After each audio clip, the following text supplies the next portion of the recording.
Eh bien, Hélène Vecchiali, nous retrouvons notre journaliste Soisic Belin qui nous a parlé d'éducation, mais une éducation antisexiste. Eh ben oui, évidemment. Oui. Kesako. L'éducation antisexiste, vaste programme et pourtant essentiel. C'est bien à la base qu'il faut faire bouger les choses pour que la société change. Et la base, eh bien, c'est l'éducation.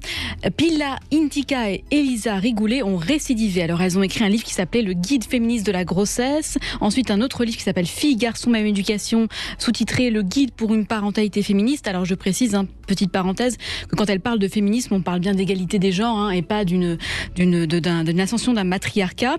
Et voici leur dernier petit bébé, 30 discussions pour une éducation antisexiste. Cet ouvrage est truffé d'exemples concrets, de situations qui peuvent nous parler à tous et à toutes. Elles font un pied de nez aux stéréotypes, aux idées préconçues, aux affirmations moyenâgeuses, et je vais vous donner quelques exemples.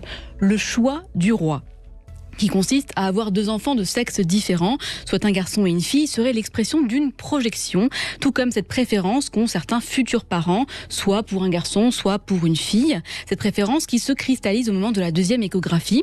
Selon Pilla, une des 2 autrices, celle-ci serait due à une projection que l'on aurait pour tel ou tel sexe. Ce serait donc le point de départ des différences de genre. On a quand même le droit d'avoir des préférences, enfin. Oui, mais alors du coup, elle justement, je sais pas, moi. Je suis plutôt partisante du fait d'avoir une préférence, soit pour un garçon. Je voyais pas où était le problème, mais elle nous explique que pour elle, c'est le début des différences de genre. Et alors là, je tire du coup des grosses cordes.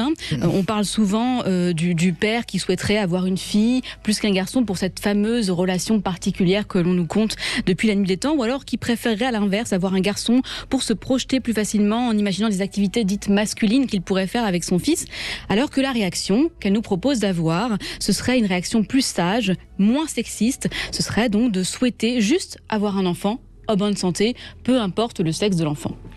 Pourquoi pas ? Vous allez voir, je mets plein de petits points sur toutes les différents points. Un enfant hermaphrodite finalement, comme ça. Mais là, on tombe sur d'autres problématiques. Non, je ne sais pas. Autre point, le cerveau des garçons et des filles serait différent. Alors c'est pour ça qu'une fille serait plus calme et un garçon plus vif et plus violent. Nous voilà donc une fois de plus face à de la pure bêtise, mais bêtise que nous contribuons tous à faire circuler. Pilla nous raconte un échange avec sa cousine lors d'un mariage. Cette dernière se plaint de ces garçons qui ne tiennent pas en place, alors que les filles s'affairent à dessiner et s'amusent gentiment à une table avec des gommettes. Une fois de plus, c'est l'éducation qui détermine les jeux auxquels nos enfants se livrent. Une neuroscientifique britannique démonte d'ailleurs ce mythe du cerveau genré dans son étude publiée en 2019 de Gendered Brain. Les livres... Oui, ça, c'est plus... Oui. Ça paraît plus logique qu'il n'y ait pas cette différence-là. Ça dépend, parce qu'on a autant d'avis dans un sens que dans l'autre. Alors, oui. Mais je pense que l'éducation, effectivement, y est pour beaucoup entre le garçon... si il est turbulent, c'est que c'est un vrai garçon, et la fille, si elle est bien sage, c'est que c'est une vraie fille. Là, pour le coup, effectivement, je souscris... Il y a des filles très turbulentes ou très agitées, des garçons beaucoup plus sages. Bien sûr, mais enfin, la testostérone ou l'œstrogène, c'est pas tout à fait la même hormone. Il faudra quand même le rappeler. Oui, oui. Laissons, allez. Les livres pour enfants, ces petits tapis volants des stéréotypes. L'autrice nous parle cette fois-ci de contes pour enfants qui vont faire circuler des schémas, celui de la princesse passive et du prince actif. Et alors sans aller jusqu'aux contes de fées qu'on pourrait qualifier de misogynes parfois, elle s'intéresse aussi à un conte, somme toute, sans aucun sexisme, Le Petit Ours Brun. Petit ours brun. Alors pour elle, impossible de passer à côté des caractéristiques propres à chacun des personnages qui confinent aux stéréotypes. Papa ours s'affaire aux activités ludiques, tandis que maman ours représente la mère délicate, attentive et préposée aux charges ménagères. Alors là, je me permets encore une parenthèse. Petit ours brun a été créé en 1975. Ceci explique peut-être cela. Dans la cancel culture du moment, on a tendance à oublier le contexte des inventions, des contes, etc. Et bon, je me permets de le rappeler. Et puis elle parle aussi de la sexualité expliquée aux tout petits. Dès l'âge de 6 ans, cela nous arrive assez fréquemment de demander à une petite fille ou un petit garçon si il ou elle a une amoureuse à l'école. Voilà. Alors cette question, anodine, somme toute anodine, peut poser problème. L'autrice, une fois de plus, nous met en garde sur les clichés que l'on porte avec nous et les barrières que l'on érige avec cette petite question. C'est à cet âge-là qu'il est important d'ouvrir la discussion sur les possibles en amour, tous les possibles, donc peut-être lui parler d'homosexualité, d'hétérosexualité, de pansexualité, d'asexualité, peut-être sans utiliser ces mots-là, en les imageant pour qu'il ne cloisonne pas, pour qu'il n'ait pas une idée préconçue de ce que doit être l'amour, c'est-à-dire une relation hétérosexuelle.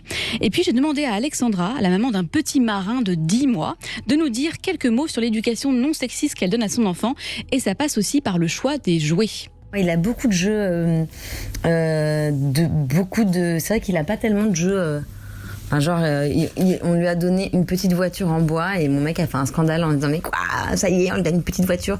Donc moi je suis quand même pour les deux, c'est-à-dire que j'essaie au maximum. Il a des petites poupées, etc. Mais il a aussi des petites voitures en bois. Alors c'est vrai qu'on n'est pas très voiture, camion, voilà. De toute façon, à 10 mois, même s'il est plutôt en avance au niveau de la motricité, il a des gros Lego, il a beaucoup d'animaux, il a beaucoup de trucs un peu... Il adore les chapeaux et tout, donc il a aussi des fichus, des foulards. Par exemple, son doudou, c'est un foulard léopard. Donc... Et puis, dernier sujet que j'aborderai dans ma chronique, mais qui n'est pas le moins intéressant, les vêtements. Quand j'étais petite, je déguisais mon frère, qui a 6 ans de moins que moi, avec des vêtements piqués dans le placard de ma mère, et on faisait des petits spectacles. Et je me rappelle que mes parents n'appréciaient pas du tout cette initiative de ma part. Et donc, voilà, ils trouvaient que j'orientais mon frère vers un chemin qu'il ne fallait pas qu'il prenne. Je demandais à Mylène, future maman d'un petit garçon, comment elle prépare sa garde-robe. Et attention, si la mode et l'apparence n'est pas politique, c'est que je ne m'y connais pas. Lorsque j'ai appris que j'étais enceinte, ma sœur a voulu me donner plein de vêtements de mes neveux. Mais il n'y avait quasiment que du bleu, donc tout ce que je déteste en fait. Moi j'aime le blanc, le gris, le beige, les couleurs neutres, douces et finalement non genrées. Mais passer la taille 1 mois, ça commence à être difficile à trouver. Dans les magasins déjà, c'est toujours bien séparé entre bébé fille et bébé garçon. Et dans certaines enseignes, comme du pareil au même par exemple, le grand écart fait presque mal aux yeux. On a de la paillette, du rose et des licornes pour les petites filles, du bleu, du dinosaure et des voitures pour les petits garçons. Au niveau de la caisse, il y avait même une promo sur les pyjamas. Sur l'étagère du bas, c'était pour les garçons sur le thème super-héros, indien, pirate.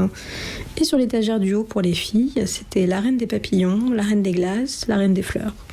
J'en revenais pas qu'en 2021, on en soit encore là. Comme je faisais la réflexion à une amie qui était avec moi, une mamie derrière nous a dit que Simone serait bien attristée de voir ça aujourd'hui et qu'elle s'était battue en 68 pour que ça change, mais qu'il y avait encore du boulot. Et effectivement, on se rend compte qu'il y a encore énormément de boulot.